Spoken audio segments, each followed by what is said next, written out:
Hi everyone on YouTube. How you guys doing? I was working on a little project and I thought it was worthwhile putting on YouTube for you guys who are knife makers or those guys who like to do some woodworking and would like to improve their strop or do a strop for curved knives actually. So I made myself a strop not too long ago and I noticed that the wood that I bought was not completely flat. Actually had a curve to it. I didn't bother checking. And when I put the flat knife on the leather strop, I noticed I was making contact here and on this side.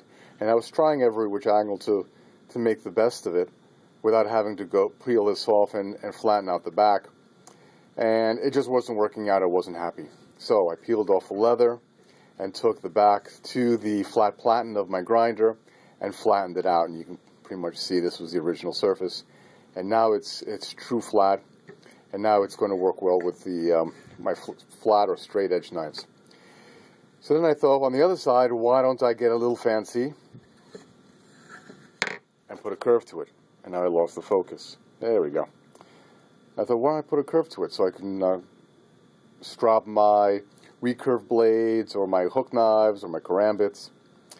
So this side was originally the convex side. This was a concave side. I was only making contact on here on the bottom because in the middle it was kind of bowed in.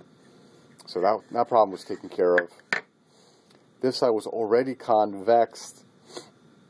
So here's the original surface. I accentuated it, the curvature a little more because it wasn't that bad. And down at this end, I put an extreme at more of an angle, an extreme angle actually. Here's the side view. So this is the original width, pretty much, and it tapers down to a 1/4 inch. This is almost an inch. Here, this is almost a 1/4 inch. And I was using my my 2x72 grinder, much like you would take a piece of steel to it.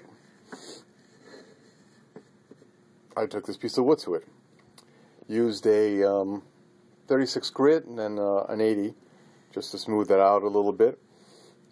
Running down the middle is the original height, so that didn't change too much. Maybe I lost a little bit of material here, but not much. And you can see, I think if I zoom in, you can still see that this is the original material more or less. And you can see in here, this is the original surface. So there's not much of a curvature. Lost focus again. Not much of a curvature here. Somewhat of a curvature here, and a very deep curvature here. So now when I put my leather back on it, it's going to hug it, and now I've got a nice steep curve. So let me see if I could sit down for a second, pull up the cold steel tiger claw, and without the leather in place, because I haven't, let me see if I could show you. So now, if the camera would agree to focus for me,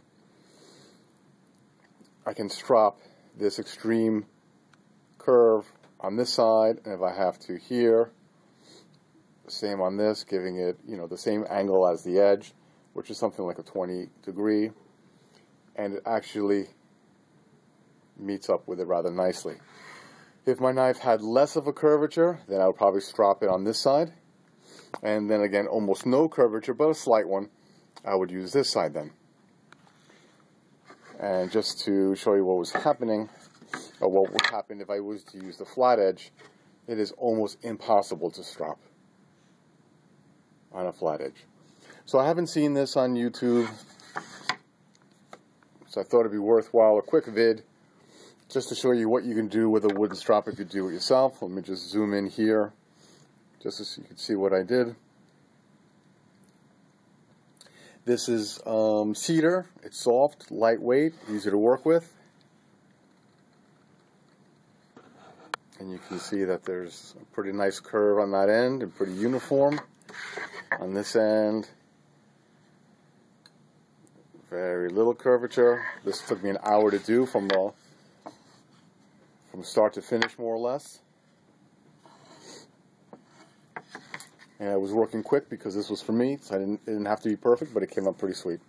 Alright, so now the next step is to put some glue, strap it down, and I got myself a strop. for curved blades, and on the other side for flat blades.